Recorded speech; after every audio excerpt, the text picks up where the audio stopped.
chosen to come to his path on their march to self-realization. Truly, every incident that you mentioned proves that. It's not an accident, and I am privy to hearing daily such accounts from several thousands of devotees from over 140 countries.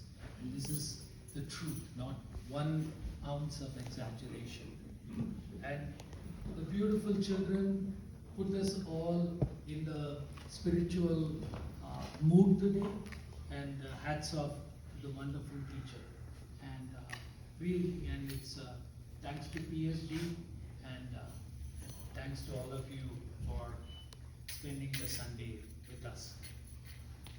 Friends, having lived in the greater DMV area and attending the satsangs, I can truly affirm how much it has contributed to the spiritual growth that I, Nitya, and the children have with us. And truly we all hold each other's hands while we navigate the turbulence of the external world. And so how precious these meetings are, one realizes. And I would frankly say I do miss this satsangs, even though we are in the ashram. This is really a wonderful gathering of people. And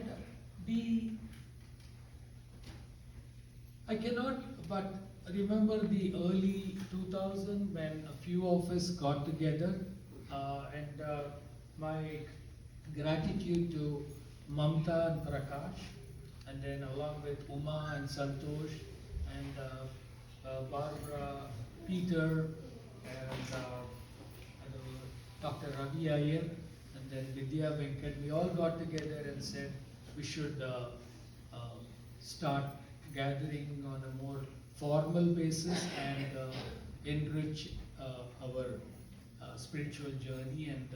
And today we can see what a growth this BC group has achieved. Really gladdens my heart, and I hope to be part of this celebration at least once a year. So if we come to US, we'll definitely make it a point to be here with all of you. I want to also, I'm genuinely proud and see the flourishing of the group with the bi-monthly satsangs growing in strength.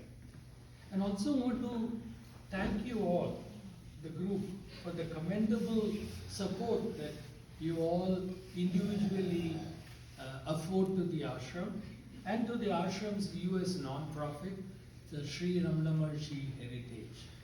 And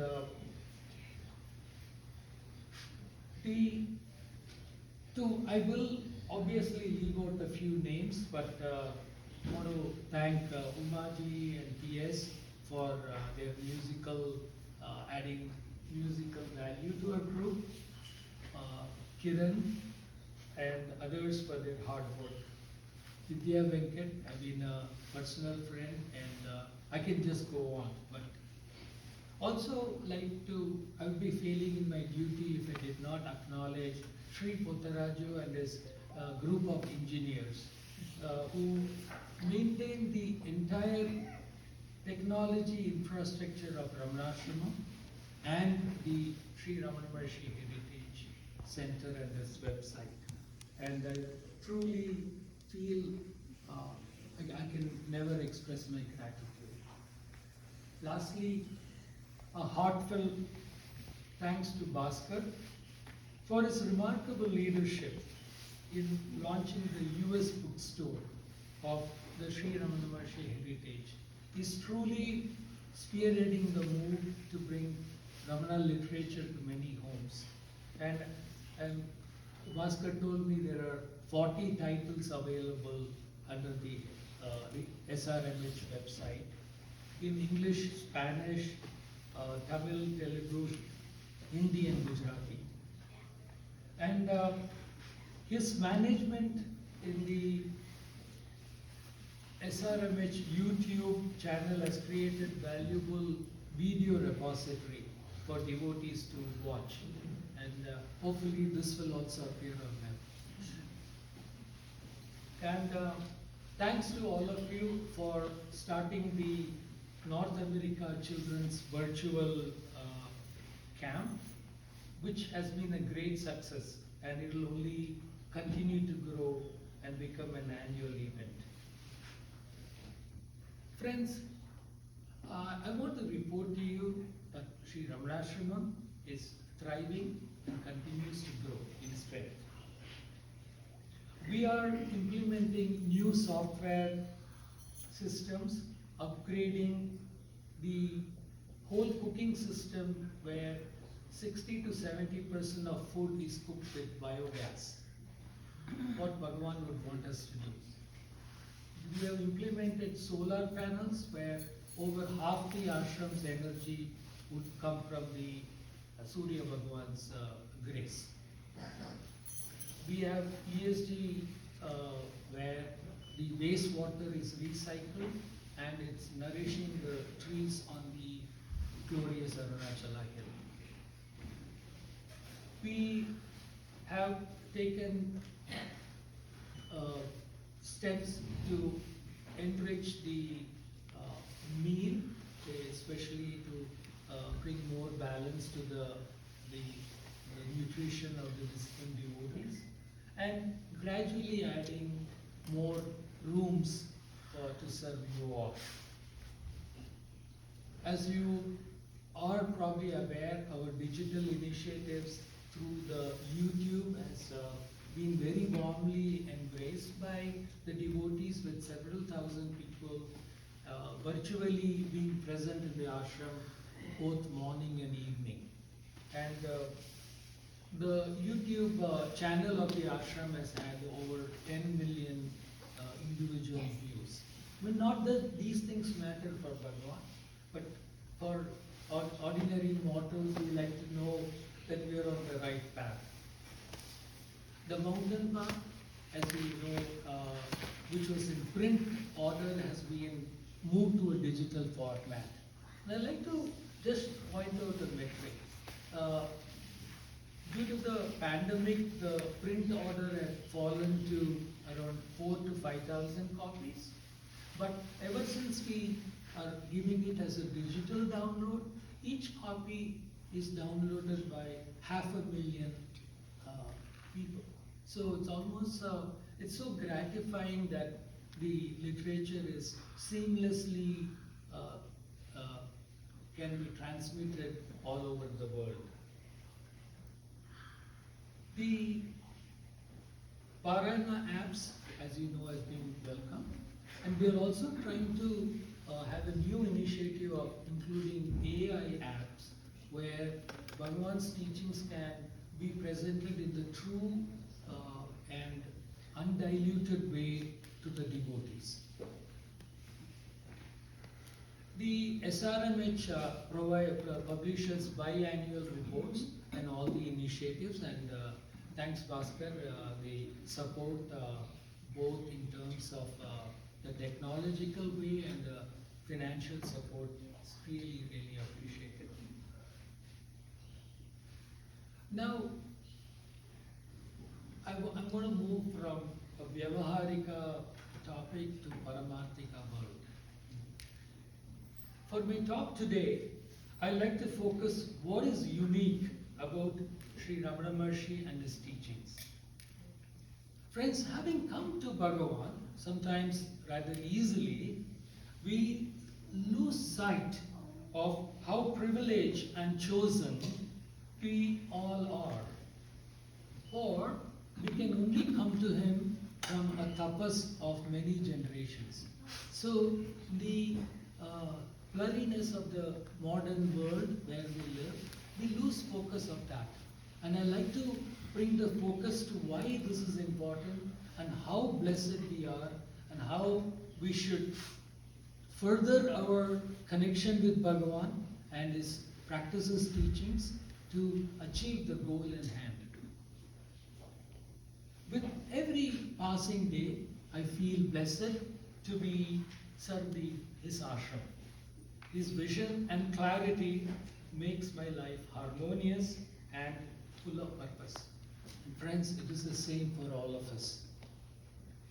Following Bhagavan's teachings gives us immense clarity and gives us the highest, loftiest purpose in our earthly lives.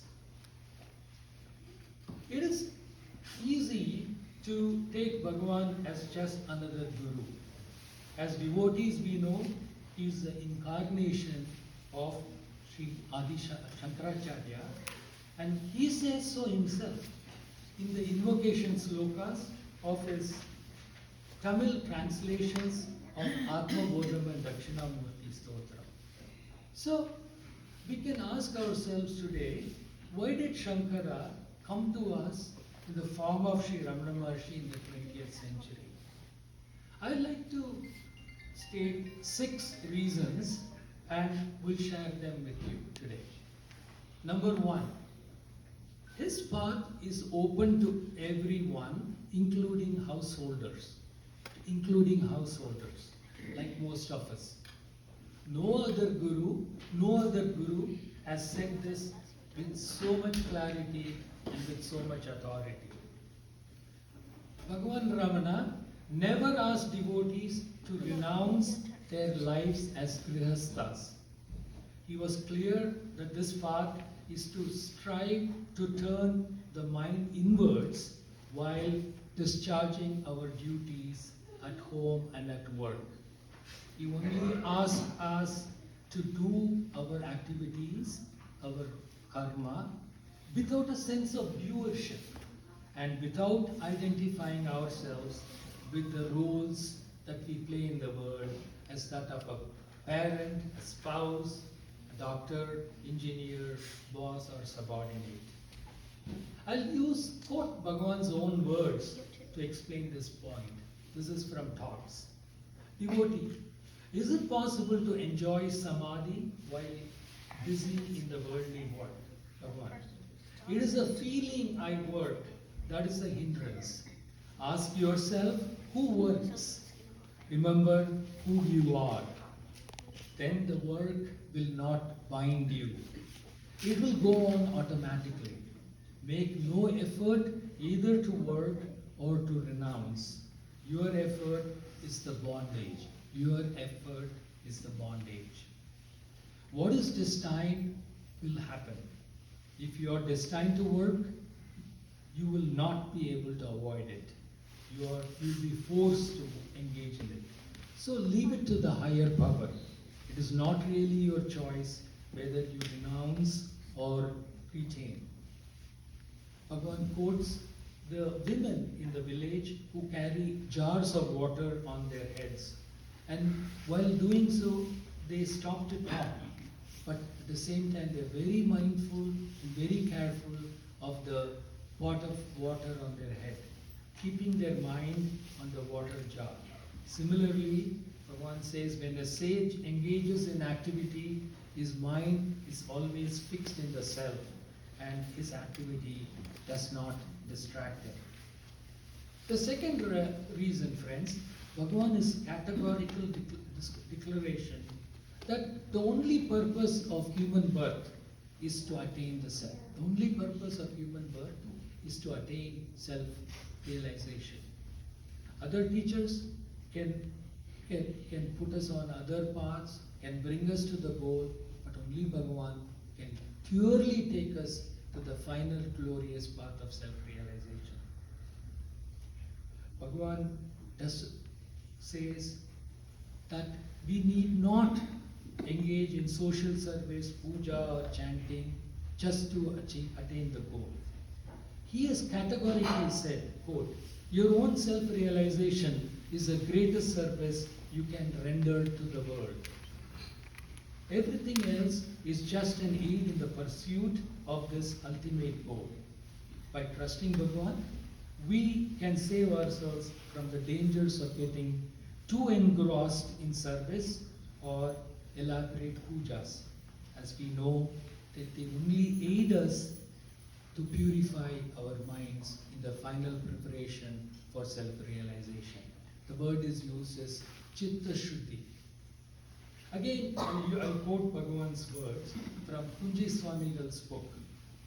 When Kunji Swamigal quotes, when I was attending to Sri Bhagavan, he would say frequently, quote, it is no use saying I am serving Sri Bhagavan and I am dusting his bed and I have served him for so long, etc. Besides service, one should follow the path shown by the Guru. The greatest service to the Guru is to be engaged in self-inquiry and meditation in all sincerity. End of quote. Friends, the third reason. Bhagavan was always categorical that his path is not a new path. It is not a new path. He said in Tamil, again the translation, if the great seers had not uttered these truths, they wouldn't come out of this mouth. Periyorgal sollalena in the vaila varadu. That was his clear words. There is a reason he translated the main words of Sri Shankara into Tamil, to show that self-inquiry is rooted in the tradition of our ancient Advaita Vedanta. So, this is not a new shortcut, this is not a cult. Bhagavan just revived the ancient path of self-inquiry and made it suitable for everyone to be practiced in the modern world and its ways. Arthur Osborne, again, who Dhenubai was attracted Dhenubai to Bhagavan, quotes in that the same book, the other book, Teachings of Ramana Maharshi in his own words. Quote, it is not a new method. Indeed, being the most direct method of all, it must be the most ancient. However, in ancient times, it had been a path reserved for the heroic few who could strive in solitude, withdrawn from the world in constant meditation. In recent times, as it might be expected, it has become increasingly rare. What Sri Ramana Maharshi did was to restore it in a new form, combined with Karma Marga in such a way that it could be followed seamlessly in the modern conditions of this modern world. Since this does not require any ritual or external outer forms of worship, in fact, it is the most ideal method of this needs of our times. And yet, it is not weakened or diluted by being adapted to the modern conditions of the life, but remains central and most direct. End of quote. Friends, the fourth reason, Bhagavan's insistence that there are no shortcuts on the path. Bhagavan was a stickler for discipline and self-effort. Even to the child widows, who were many, who worked in the kitchen around him, and again it was a revolution in 1920s for them to even come out of their house and to be living around men and to be taught the highest teachings of what was kept for a few. They were taught the same teaching by Bhagavan. And who had surrendered to him, he insisted that they follow the teaching through their own effort, even though he showered them with praise. He did not assure them any moksha or anything because they were in the ashram. And in fact, he was very strict with them. He said, you have to, after working in the kitchen and other things, you have to do your sadhana. There was no dilution saying, oh, you serve, you cook the meal, you're feeding the devotees, you are assured of moksha. No. Everyone was told that they have to strive independently and do their own sadhana. And so this is in quite a contrast with what we hear everywhere, where at the end of a week some groups offer you and assure you higher moksha or something. But here everything, Bhagavan only has made the teachings very clear and open, but it is up to us to strive and to get the work hard to achieve the own sadhana ourselves. And again, I'm going to go quote Bhagavan's words, and this is from his sentinel work, Who Am I?, which he, at the age of 21, with such wisdom, he was able to give to Shiva Prakasham Pillai.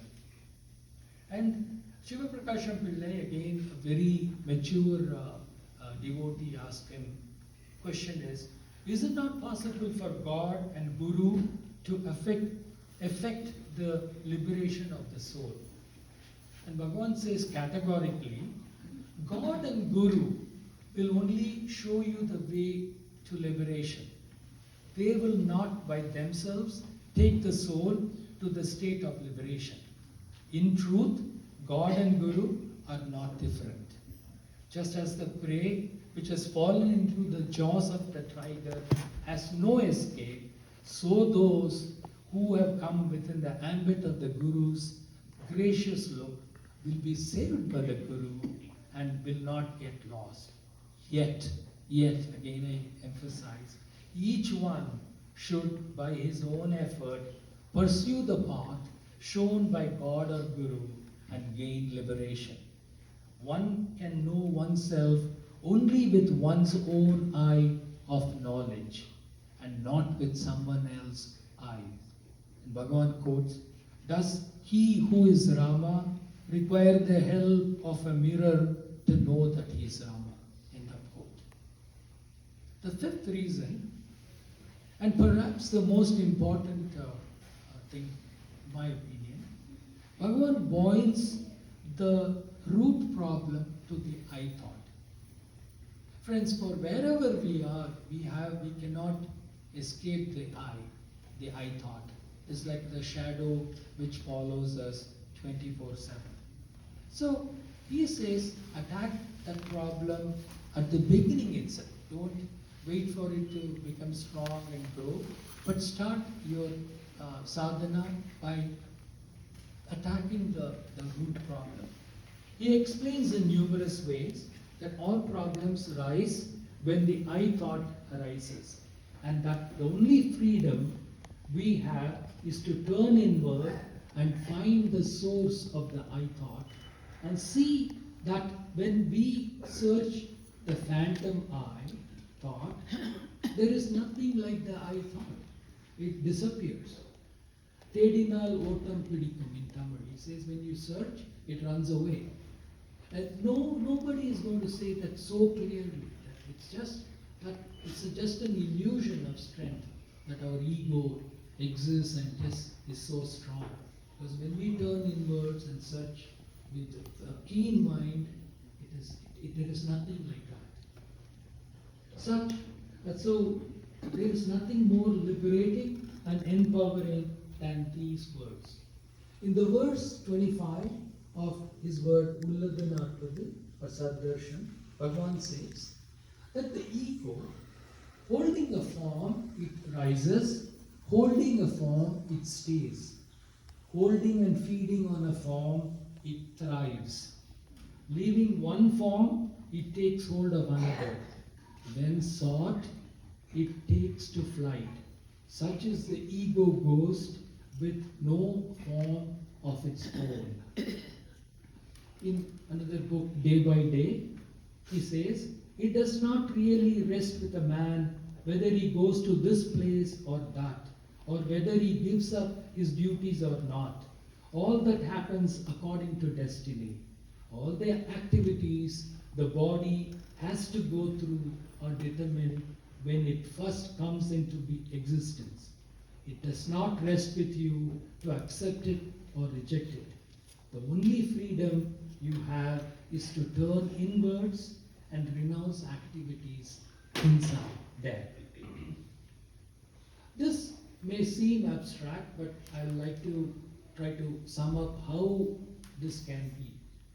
Suppose I give my daughter some work to do and she doesn't do it or keeps forgetting. then it's natural for me as a parent to be dejected, especially if something spiritual or something I think is going to benefit was given to her. Now, this can fester on, but Bhagavan's method is not to let that go on. His method is to immediately ask oneself, ask me, who is this who's getting dejected? And then I'll say it is me, Dr. Anand, and I feel dejected because my daughter could be benefited doing this and she's not, then I should say, would I feel the same way if it were somebody else's son or daughter? So it is because of the adjunct that I put my role, my 2 cents, that I am the father and my actions will help my child, that creates this false expectation. So Bhagavan says, strip this I of this father adjunct and pull it away from the grip of the thought. Then I move on with no expectation anymore. So such is the power of his teaching, even in a simple day-to-day existence like this. Finally, Bhagavan's clear and satisfying definition of happiness. I think no spiritual book has defined happiness as clearly like our Bhagavan. And here is words again from a 21-year-old hero in his Who Am I? He says, happiness is the very nature of the self. Happiness and the self are not different.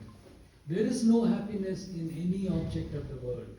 We imagine through our ignorance that we derive happiness from external objects. When the mind goes out, it experiences only misery. In truth, when its desires are fulfilled, it returns to its own place and enjoys the happiness that is the self. Similarly, in the states of sleep, deep sleep, samadhi, and fainting, and when the object desired is obtained, or the object disliked is removed, the mind becomes transiently, I would say, inward turn and enjoys the happiness of the pure self. So Bhagavan says, under the tree, the shade is always present and pleasant. Out in the open, the heat is scorching. A person who has been going about in the sun feels cool when he reaches the shade. Someone who keeps on going from the shade into the sun and then back into the shade is a fool. A wise man stays permanently in the shade. Similarly, the mind of one who knows the truth does not leave Brahman. The mind of the ignorant, on the contrary, revolves in the world, feeling miserable, and for a little time returns to the Brahman to experience transient happiness. In fact, what is called the world is only a thought. What is called the world is only a thought. When the world disappears, that is, when there is no thought, the mind experiences happiness. And when the world appears, it goes through misery. So friends, if we put this to practice, that is, turned our minds inwards repeatedly each time, knowing that all joy comes from within and there is no lasting unalloyed joy in the external world, we are sure to reach the source of the I thought and in waiting for us in our spiritual heart center or the Hridaya. This gives us a sense of fullness and complete contentment. There is nothing more to seek. The journey has ended and we have truly come home. The means becomes the end. I hope I've been able to share some of the greatness of our Guru with all of you. Bhagavan's presence and guidance can be experienced even now, just as he was physically present. On this Jayanti celebration day, let us all turn to him with sincere aspiration and longing and try our best to follow His teachings, we are bound to feel His grace. There is no doubt about this. Om Namo Bhagavate Shri Ramaya. Thanks for your